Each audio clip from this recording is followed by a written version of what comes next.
Assalamualaikum warahmatullahi wabarakatuh. Perkenalkan, nama saya Nur Pasila, NIM 2120203861206047, Prodi Perbankan Syariah. Saya dari kelompok keempat akan menjelaskan materi saya tentang sistem penulisan skripsi. Yang pertama, bagian skripsi. Pada bagian skripsi terbagi menjadi 3, yaitu bagian awal, bagian utama, dan bagian akhir.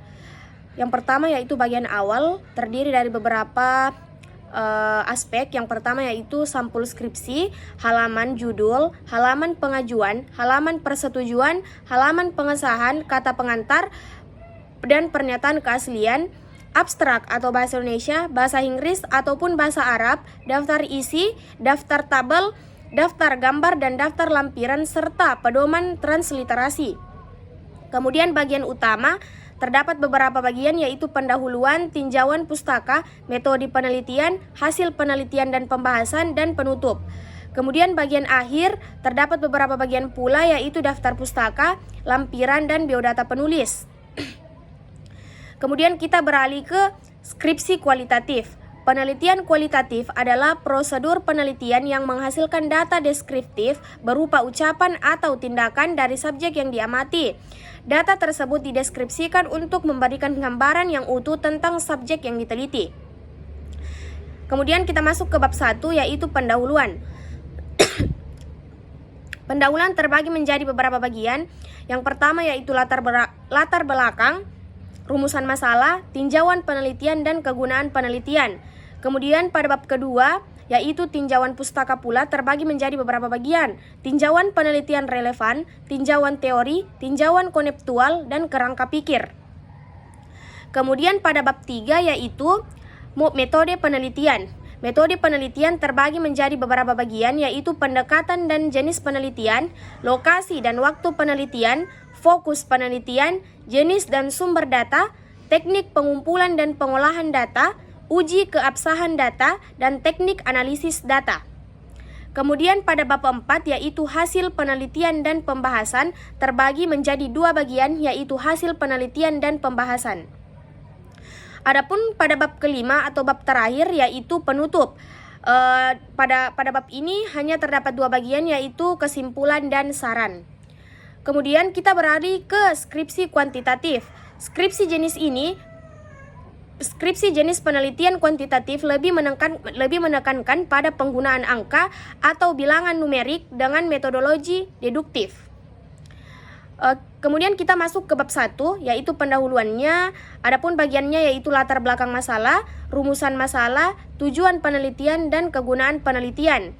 Kemudian pada bab kedua yaitu tinjauan pustaka terbagi menjadi beberapa bagian yaitu tinjauan penelitian relevan, tinjauan teori, kerangka pikir, dan hipotesis.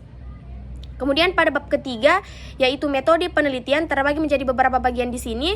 Yang pertama yaitu pendekatan dan jenis penelitian, lokasi dan waktu penelitian, populasi dan sampel, teknik pengumpulan dan pengolahan data, definisi operasional variabel, instrumen penelitian, dan teknik analisis data. Kemudian pada bab keempat yaitu hasil penelitian dan pembahasan terbagi menjadi beberapa bagian pula. Yang pertama hasil penelitian, persyaratan analisis data, uji hipotesis, dan pembahasan. Adapun pada bab kelima yaitu penutup hanya terbagi menjadi 2 bagian pula yaitu kesimpulan dan saran. Kemudian skripsi penelitian tindakan kelas. Pada bab 1 yaitu pendahuluan seperti biasa terdapat latar belakang, identifikasi masalah, rumusan masalah, tujuan penelitian, dan kegunaan penelitian. Kemudian pada bab kedua terdapat tinjauan pustaka, adapun bagiannya yaitu tinjauan penelitian relevan, tinjauan teori, kerangka pikir, hipotesis, dan tindakan. Adapun pada bab ketiga yaitu metode penelitian. Di sini terbagi menjadi beberapa bagian. Yang pertama yaitu subjek penelitian, lokasi dan waktu penelitian, prosedur penelitian, teknik pengumpulan dan pengolahan data, instrumen penelitian, dan teknik analisis data. Kemudian kita masuk ke bab keempat yaitu hasil penelitian dan pembahasan. Di sini hanya terbagi menjadi 2 yaitu hasil penelitian dan pembahasan. Adapun pada bab kelima yaitu penutup hanya terbagi menjadi 2 pula yaitu kesimpulan dan saran. Kemudian kita masuk ke skripsi penelitian kepustakaan.